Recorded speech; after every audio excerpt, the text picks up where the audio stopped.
नमस्कार दोस्तों, आर्डोर एडुडेंट के यूट्यूब चैनल पर आपका स्वागत है। हरियाणा के अंदर असिस्टेंट प्रोफेसर की भर्तियां निकली हुई हैं और सेम जो भर्तियां हैं असिस्टेंट प्रोफेसर की मध्य प्रदेश के अंदर भी निकली हुई हैं।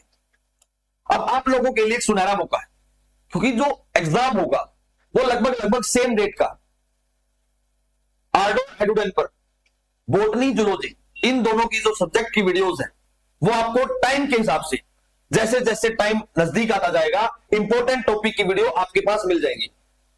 लेकिन जो बात है ज्योग्राफी की, ज्योग्राफी का जो भी इंपॉर्टेंट टॉपिक होगा वो आपको आर्डोर एडुडेंट पर लाइव पढ़ाया जाएगा। लेकिन अब तैयारी कैसे करें, क्योंकि 8 तारीख है 7 और 7 तारीख को लगभग हमारे पास जो समय है वो 90 डेज का है अगर हम ज्योग्राफी की बात करते हैं। तो इसी के लिए हमने कोर्स डिजाइन किया है और उस कोर्स में 10 मार्च से हम आपके लिए आर्डोर एडुडेंट पर लाइव क्लास लेकर आएंगे, जिसमें आपको ज्योग्राफी का जो सिलेबस है वो कवर करवाया जाएगा और जो टाइम होगा कोर्स का वो फ्री ऑफ कॉस्ट है और दिन में 12 बजे हर रोज लाइव क्लास होगी। उस लाइव क्लास में आपके लिए जो इंपॉर्टेंट टॉपिक्स हैं और जो भी इंपॉर्टेंट ऑब्जेक्टिव क्वेश्चंस हैं वो सब कवर करवाए जाएंगे। ये तो मैंने आपको बताया कि कैसे हम क्लास को शुरू करेंगे। अगर किसी बच्चे का जो डाउट है ऑब्जेक्टिव को लेकर या फिर सब्जेक्टिव को लेकर, वो दोनों जो डाउट है सोल्व किए जाएंगे। अगर आपका जो ऑब्जेक्टिव डाउट है तो साथ के साथ क्लास में भी करवा दिया जाएगा। लेकिन जो हरियाणा के अंदर जो एग्जाम हो रहा है वो ऑब्जेक्टिव भी होगा सब्जेक्टिव भी होगा। अब बच्चों के बीच में क्वेश्चन मार्क है कि ऑब्जेक्टिव की तैयारी करनी चाहिए या फिर सब्जेक्टिव की तैयारी करनी चाहिए, क्योंकि दोनों ही इंपॉर्टेंट है। अगर ऑब्जेक्टिव नहीं निकला तो सब्जेक्टिव का टिकट नहीं मिलेगा और अगर सब्जेक्टिव नहीं निकला तो असिस्टेंट प्रोफेसर का जो टिकट है वो नहीं मिलेगा। अब कौन से की तैयारी करनी चाहिए?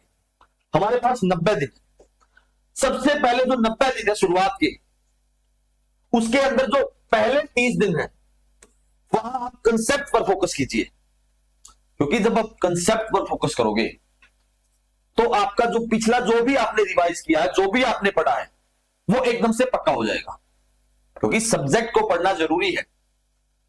अगर आप यहां सब्जेक्ट को पढ़ते हो,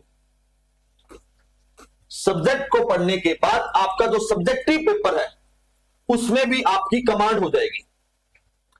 लेकिन मैं एक बात यहां बताना चाहता हूं, अगर आप सब्जेक्ट की तैयारी करते हो तो आप सब्जेक्टिव पेपर के लिए तैयार रहिए, क्योंकि मैंने वो बच्चे भी देखे हैं जिसको सब्जेक्ट की नॉलेज तो है लेकिन 3 घंटे के अंदर जहां वो क्वेश्चन लिखने आ जाए, जब आपका सब्जेक्टिव एग्जाम होगा तो वहां आपका एग्जाम पूरा नहीं होता, क्योंकि यह माना जाता है कि लगभग 20 क्वेश्चन आने वाले हैं और 20 के 20 जो क्वेश्चन है वो आपको 3 घंटे के अंदर करने हैं। अब जिस किसी बच्चे ने भी यूपीएससी और स्टेट सिविल सर्विस की तैयारी करी होगी वो इन क्वेश्चन को आराम से कर लेगा, क्योंकि उसकी प्रैक्टिस है। अब रही बात जिसने तैयारी नहीं कर रखी, जिसने सिर्फ तो तैयारी करी है, वो असिस्टेंट प्रोफेसर की तैयारी करी है, तो उनके लिए बहुत बड़ा सिर में दर्द होने वाला है। भाई सिर में दर्द तो होगा, क्योंकि आपने इतने सालों से मेहनत करी है, आपने ग्रेजुएशन करी है, पोस्ट ग्रेजुएशन की है और उसके बाद आपका जो एग्जाम रहता है वो सिर्फ और सिर्फ लिखने की वजह से रहता है, क्योंकि आपको सब्जेक्ट नॉलेज है। आप यहां तक आए हो तो आपके पास नॉलेज तो है और भरपूर मात्रा में आपके पास नॉलेज है, क्योंकि आपने नेट का जो एग्जाम है वो क्लियर किया है। रही बात सब्जेक्टिव पेपर की, सब्जेक्टिव की तैयारी भी आर्डोर एडुडेंट आपके लिए करवाएगा, लेकिन आपको उसके लिए एफर्ट करना जरूरी है। आर्डोर एडुडेंट 10 तारीख से जब आपके साथ सब्जेक्ट पढ़ाना शुरू करेंगे, हम लाइव कोर्स में हम सब्जेक्ट पढ़ाएंगे, तो उसी के साथ आपको 1 और 2 क्वेश्चन डेली बेसिस पर लिखने के लिए दिया जाएगा। जो भी बच्चा उसके लिए इच्छुक होगा वो हमारे टेलीग्राम चैनल पर हमें उस आंसर को भेज सकता है और वो आपका जो आंसर है वो इवेलुएट होगा, डेली बेसिस पर इवेल्युएशन होगा। ये तो बात रही सब्जेक्टिव की, क्योंकि हमारा मानना है, मैंने बहुत सारे एग्जाम दिए हैं, तो मेरा मानना है कि आप जो पहले 30 से 45 दिन वहां आप सब्जेक्टिव की तैयारी भी कीजिए, वहां आप 1-1, 2-2 क्वेश्चन रोज लिख के देखिए। अगर एक वे में बताऊं मैं आपको, तो 20 क्वेश्चन जो होते हैं सब्जेक्टिव के, तो एक क्वेश्चन का जो टाइम पीरियड होता है वो लगभग 10 मिनट होता है और 10 मिनट से भी कम। क्योंकि आपको 10 मिनट के अंदर सब कुछ लिखना है, उसकी बॉडी भी बनानी है, उसका इंट्रो भी बनाना है, उसका कंक्लूजन भी बनाना है, और उसमें जो डायग्राम है, जो मैप का जो डायग्राम है वो भी बनाना है। क्योंकि कार्टोग्राफी ये एक अलग से चैप्टर है और इसकी नॉलेज आपको होनी जरूरी है। जब आप एक एफिशिएंट वे में जो मैप बनाओगे तो वो आपको पता होना चाहिए कि आपने मैप कहां बनाया और कैसे बनाया है। जितनी ज्यादा स्पीड होगी उतना ज्यादा सब्जेक्टिव में आप लिख सकते हो। ये तो बात रही सब्जेक्टिव की। अब बात करते हैं ऑब्जेक्टिव कैसे निकले। ऑब्जेक्टिव निकालने के लिए एक आसान सा तरीका हमने आपके लिए ढूंढा है, और जो तरीका है वो आप कर सकते हो जितने भी पीवाईक्यू है। पीवाईक्यू मतलब यूपी के, एमपी के और राजस्थान के, इन 3 स्टेटों के जितने भी पीवाईक्यू है आप स्टडी कर लीजिए। आपका ऑब्जेक्टिव निकलने का जो चांस है वो लगभग 100% के आसपास आ जाएगा। और रही बात, अगर इससे भी ज्यादा किसी के पास टाइम है तो आप जो यूजीसी नेट का जो एग्जाम होता है उसके ऑब्जेक्टिव क्वेश्चन आप कर सकते हो, क्योंकि ऑब्जेक्टिव जो क्वेश्चन आते हैं यूजीसी नेट के उसका लेवल थोड़ा सा कम होगा, क्योंकि ये पासिंग मार्क्स है और ये जो एग्जाम है ये आपको जॉब दिलाएगा। ये तो हमारा वे है कि आप कैसे तैयारी कर सकते हो। अब उसके बाद जब हम बात करते हैं ऑब्जेक्टिव, सब्जेक्टिव मैंने आपको बताया, और इंटरव्यू। लास्ट में इंटरव्यू का इतना डर नहीं है। अगर आपने सब्जेक्टिव में अच्छा कर लिया तो इंटरव्यू का इतनी चिंता नहीं रहेगी। जो चिंता है वो आपकी सब्जेक्टिव की होनी चाहिए, ऑब्जेक्टिव की होनी चाहिए। ऑब्जेक्टिव के लिए आप हर रोज मॉक टेस्ट दीजिए। 90 दिन है, हर रोज आप अगर आप 10 क्वेश्चन निकालते हो तो लगभग 900 क्वेश्चन आपने सोल्व किए हैं, और एक क्वेश्चन में 4 जो ऑप्शन होते हैं उन सब को कीजिए।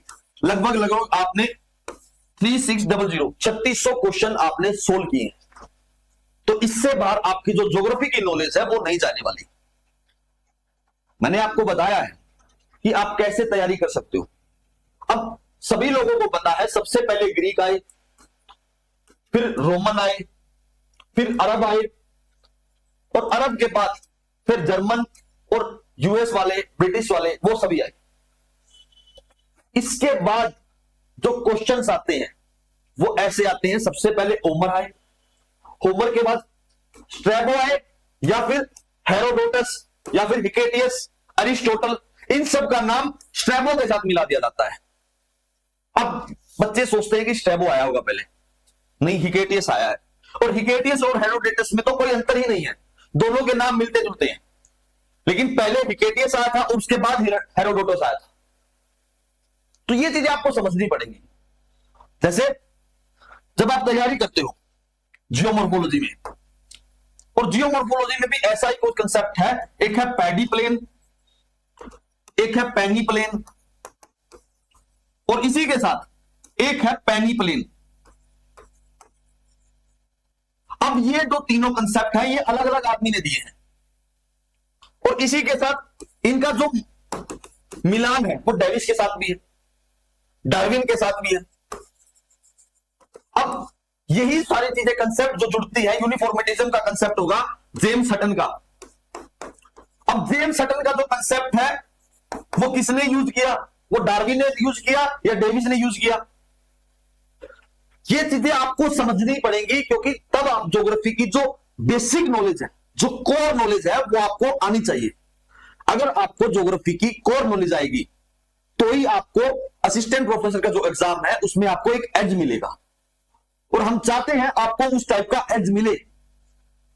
लेकिन आपको उससे पहले हमारा काम करना होगा, वो है 10 मार्च को आपको आर्डो एडुडेंट की जो क्लास आएगी लाइव, उसको शेयर करना होगा। ज्यादा से ज्यादा लोगों के पास पहुंचाइए, ताकि जो असिस्टेंट प्रोफेसर ज्योग्राफी की जो भर्तियां हैं उसमें सबसे ज्यादा तैयारी और सबसे ज्यादा जो मेंबर है वो आर्डोर एडुडेंट की तरफ से लगे। ये सारी चीजें आपको करवाई जाएंगी। और इसी प्रकार जैसे क्लाइमेटोलॉजी में जो कोपन, थ्रेवार्था और थ्रेवाइट है, उनकी जो क्लासिफिकेशन है वो अक्सर लोगों को समझ में नहीं आती, वो भी हम करवाएंगे। और उसी के साथ जो डॉक्टर अशोक है, जिसने जो हरियाणा की स्टडी करी और इंडिया की स्टडी करी, ऐसे ही डोई का कंसेप्ट है, इसमें एग्रीकल्चर की स्टडी आती है, वेबर का कंसेप्ट है, और उसी के साथ जो मॉडल्स और थ्योरी है वो भी आपको करवाई जाएंगी। मैं आपको इस तरीके से पढ़ाना चाहता हूं ताकि आपकी जो ज्योग्राफी की नॉलेज है वो कम नहीं रहनी चाहिए, जो कोर कंसेप्ट है वो आपके कवर होने चाहिए। अब बताइए कि 10 तारीख से जब हम क्लास शुरू कर रहे होंगे तो आपको सब्जेक्ट बेसिस पर पढ़ाया जाए या फिर ऑब्जेक्टिव बेसिस पर आपको पढ़ाया जाए। अगर ऑब्जेक्टिव पढ़ाया जाएगा तो साथ के साथ जो क्वेश्चंस है वो क्लास में ही सोल्व होंगे, और उसका जो इर्द गिर्द की नॉलेज है, जो होमर के साथ की जो नॉलेज है, स्टैबो के साथ की नॉलेज है, या फिर जैसे जो क्लाइमेटोलॉजी का जो पोर्शन है, अदर जो पोर्शंस है वो साथ के साथ कवर करवाए जाएंगे। अगर आप सब्जेक्ट की नॉलेज के सामने बताओगे तो हम इस तरीके से पढ़ाएंगे कि होमर ने क्या कहा, होमर का बेसिक पॉइंट और इंपॉर्टेंट पॉइंट वो आपको बताए जाएंगे। उसके बाद थेल्स ने क्या कहा, अरिस्टोटल ने क्या कहा, वो इस तरीके से पढ़ाया जाएगा। क्योंकि अगर आप ज्यादा से ज्यादा इस क्लास को शेयर करोगे तो हम सारी की सारी जो नॉलेज आपको बताएंगे, इसकी पीडीएफ या फिर जो पीपीटी होगी हमारी, वो आपको प्रोवाइड करवा दी जाएगी आर्डोल एडुडेन के चैनल पर। इस क्लास को ज्यादा से ज्यादा शेयर कीजिए। Thanks to all.